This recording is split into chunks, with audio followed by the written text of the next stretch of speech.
This is Ubaid on behalf of Electronics, and in this video, we'll be looking at how to figure out your fixed and variable as well as your total cost.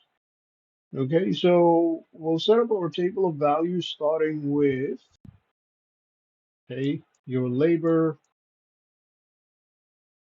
This has to do with your workforce, as well as your quantity.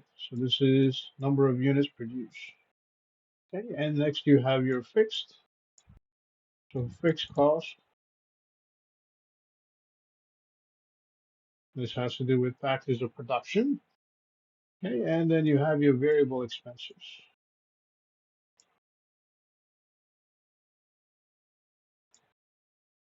Now, we've talked about some examples in the past few videos as to what fixed and variable expenses are. And finally, you have your total expenses or total cost.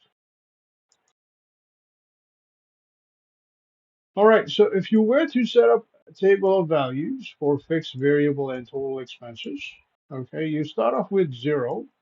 Okay, this is for labor. Okay, your quantity, okay, will be 0, right? You're not producing anything with no worker in your factory, for example. Okay, however, your fixed expenses will stay the same because you're still paying the rent for the warehouse, the building, you're still paying the lease, okay, so on and so forth. So in that case, let's say the fixed expense, this is 200. And your variable expenses, which has to do with wages, operating expenses, so on and so forth, will be 0 because you're not producing anything, which means you don't need any raw materials for the time being. Okay, which means your total expenses, your total cost will be 200. All right, next you add an additional worker. Okay, let's say you hire somebody as a result of which, okay, the quantity produced goes up to 20. So you're able to produce 20 units with one worker on a single machine. Okay, your fixed expenses, your fixed costs, such as lease and rent, will stay the same. Your variable will go up. Okay, let's say your variable is 80, which brings your total to 208.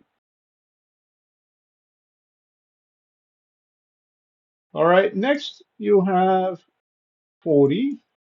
Okay, so as you hire an additional worker, you're able to produce 20 more units. Okay, your fixed expenses will stay the same. Okay, your variable, okay, let's say this is 100 because obviously it won't be the same.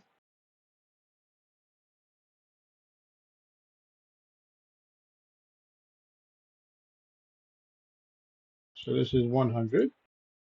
So this brings your total to 300. All right. So this is basically how you figure out your fixed and variable as well as total cost or expenses. Now, if you were to graph this, okay, your graph will look something like this. This is where you have, okay, your, um,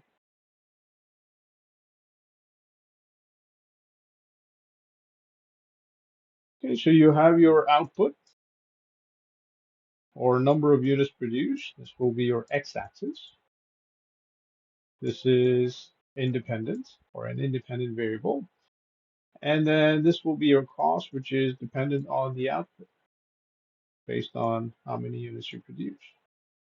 Okay, so the cost of raw materials, okay, operating expenses will depend on how many units you produce.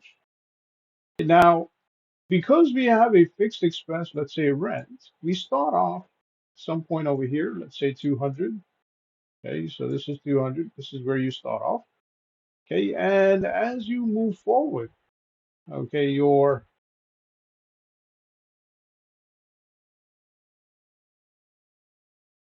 curve will look something like this. Okay, so your curve, let me take this one off.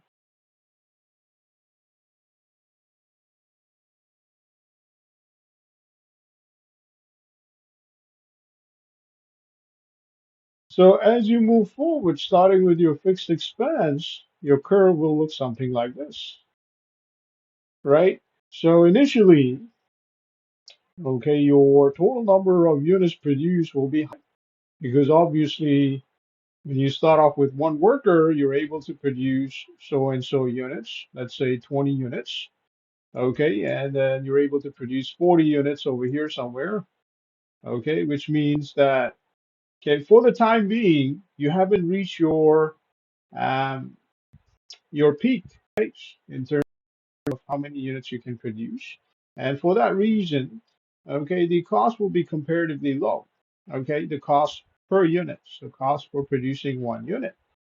Okay, however, as you reach your peak, and we've talked about this in the past few videos, okay, where you have law of diminishing utility or return, okay, as you reach your peak over here, this has to do with law of diminishing marginal product.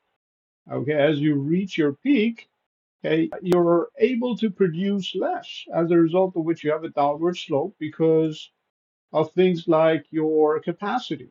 Okay, your capacity for the machine that your workers work on, the capacity of the warehouse, okay, how many workers you can have working in a warehouse, okay, so on and so forth. So as the capacity is reached, okay, your marginal product goes down as a result of which you have a downward slope.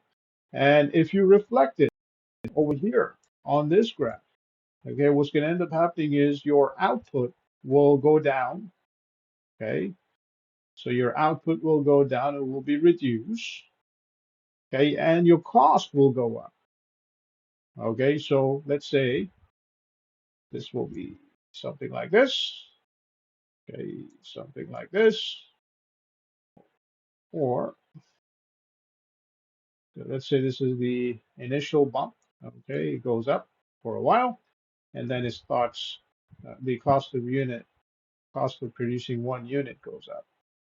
So we'll be close to each other. Okay, and the line will be heading upwards, which means it will be close to a vertical line.